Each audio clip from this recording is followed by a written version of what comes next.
Hello ladies and gentlemen, and welcome to the ST1 review, the Russian Tier 9 heavy tank. So this, unlike the IS-8, is an actual heavy tank. It's a true heavy tank. The only thing it does good is tank damage and do damage back, obviously, with the same gun as on the IS-8 with some worse performance ratings. But the armor on this tank is quite sick. As you can see, the turret armor is, the numbers speak for themselves. Almost 400 on the front of the turret, which makes this the best Tier 9 turret by far. The gun mantlet, made out of Stalin mustache, as we are used to already, has a cupola. Cupola armor 200. It is angled and sloped, so even the cupola on the sides can bounce. If you get it straight in the middle, even then, as you can see, 241 is a lot of armor for some guns. So that is something to note. When this tank is facing you like this, you can pen this as well, which is quite flat. And this is theoretically a auto-bounce zone for 120 millimeter zone. So if you can see this part of the turret, you can just plant shots into it, and the more the angle is, the better for you, the bigger the target for you. Kind of the same as on the IS-3 but and the IS-4, but unlike those two, this tank actually, when you use a bit of your gun depression or you're in level ground, it is actually impossible to hit, and this is a ricochet zone as well. So the turret armor, best at tier 9, no doubt about that. The hull armor, well, the situation here is quite similar to the turret. It has really powerful hull, this tank. So as you can see, 230, 240.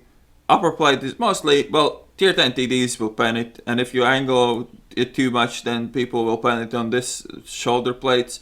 So yeah, the hull is still really good. It has a lower plate, 160 armor. It's not sloped very well, but you can angle it a lot.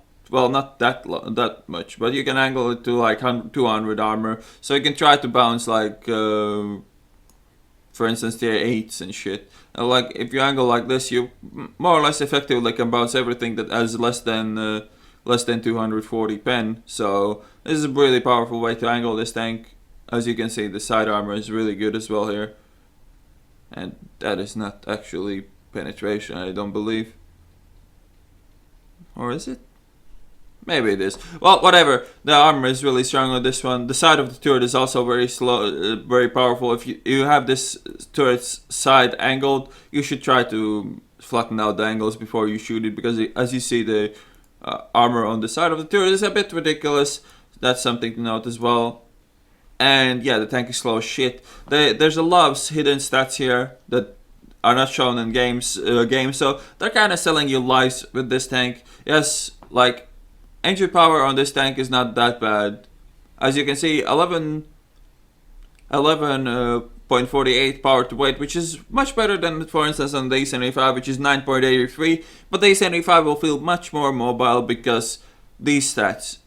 Terrain resistance, which is something that is not shown in game at all, and I really hate Wargaming for doing this, doing their stats this way. Then just like skip half of the stats, and the stat that matters usually is this thing. But well, when you get the terrain resistance on the flat ground like 10% worse, then the specific power evens out.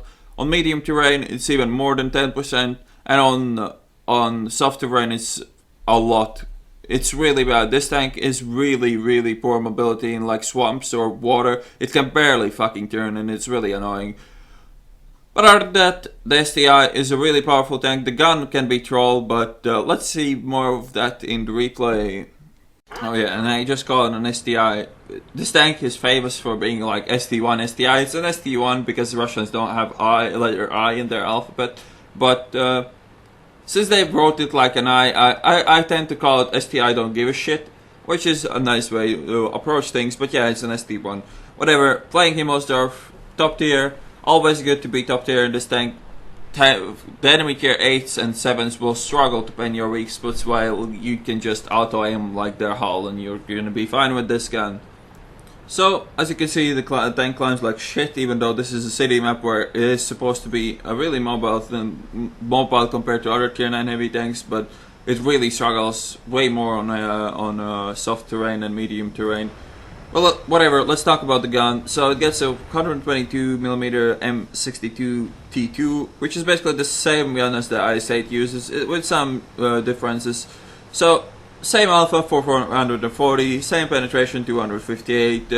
Damage per minute is lower than on the ISH. Shot speed obviously the same. Uh, Accuracy at 30, 100 meters is 0.38, which is not very good, but you can deal with it. And there's a biggest problem with the ST1's gun is that the aiming time is 3.4 seconds, which is quite a pain in the ass. And the rate of fire is a bit slower as well.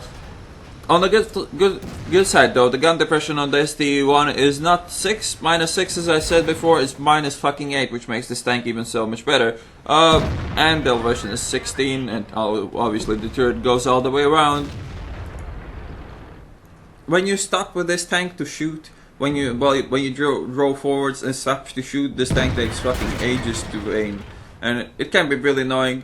This tank is an excellent side scraper, and that's what I'm gonna try to do here, even though I'm not really that afraid from most of these tanks to pen me, but still it's better to side scrape than go and show them your tracks. Just gonna track that guy, even though I kinda knew that I'm not gonna do any damage there.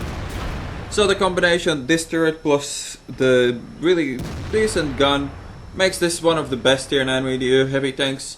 I would still prefer my E75 over this just because it feels more mobile, even though the specific firepower is better on this one.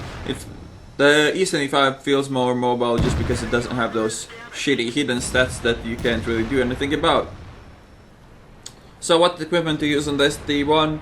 Rammer obviously, gun bird stab obviously, and 3.4 second aiming time kind of forces you to use the gun length drive over anything else, which kind of sucks.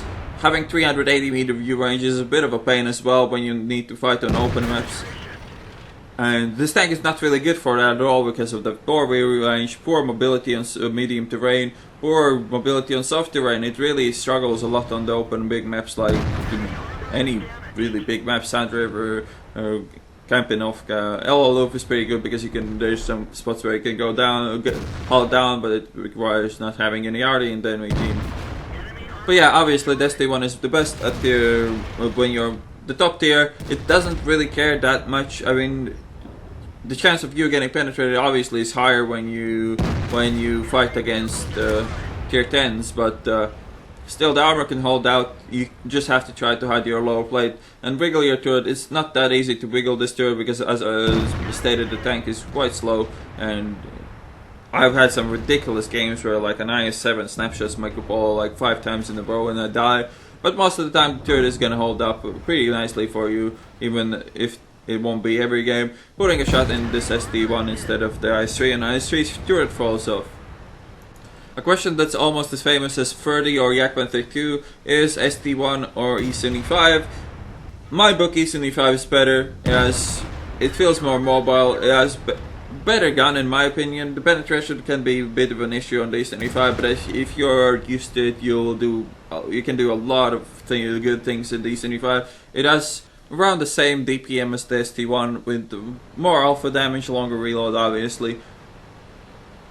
I prefer the E75. Some might argue, but there's no real need to argue. Both are really good tanks. They're top-notch tier 9 heavy tanks, and both of them are really, really good. I enjoy playing the E75 more, so E75 is still in my garage while the STI-1 isn't anymore because I sold it already and bought an IS-4, so review of that is coming soon on this channel as well.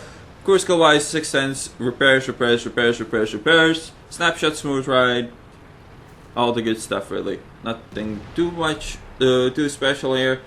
Ammo rack on this tank is quite, it's not that bad, it doesn't hit a lot. You can have those unlucky shots where you get tracked and ammo racked in the same shot. And HE in the waffle, 575 damage, I'll take that, thank you. And yeah, that's more or less it about this tank. It's really good. It's one of the most powerful tanks at tier 9. So here are the end plates. 2085 experience, 100,000 credits earned. Let's look at the team score right away. Sorted by experience on both sides. So 5.9k damage done. As you saw, I run the game vanilla since most of the XVM hasn't come out yet with the proper release, but once it does, I'm gonna upload my mod pack on my stream and so on and so forth. But for now, I'm playing vanilla, which is not that bad actually. 5,994 damage down, 4 kills. A really kind of easy game for me. Most of the time we're engaging tier 8, so you can just see how effective this tank was at it. Would the E75 be better or worse? It's hard to argue. Would the ISA be better or worse? It's kind of hard to argue as well, because I didn't take that much potential. I took damage block by armor 2150. I guess it's enough to kill an ISA, but I probably would have bounced some shots there with an IS-8 as well, but not nearly as much as with this thing. And I still had full health. I could have still taken on another team like that easily. And that's the thing with an STI. It usually has more potential than the game allows you to use. It's too slow, it has too much armor, and it falls behind, but it's still one of the most powerful tier 9 heavy tanks. Detail report, as you can see, 16 shots fired, 15 shots hit. I actually managed to miss one of those. And 15 penetrations. So yeah, ST1, really powerful, really powerful tank. Totally recommended if you like slow tanks. If you hate slow tanks, this is not gonna be one for you. But you can see why this tank is regarded as one of the best tier 9 heavy tanks. I hope you guys enjoyed this review, and I will see you on the next one.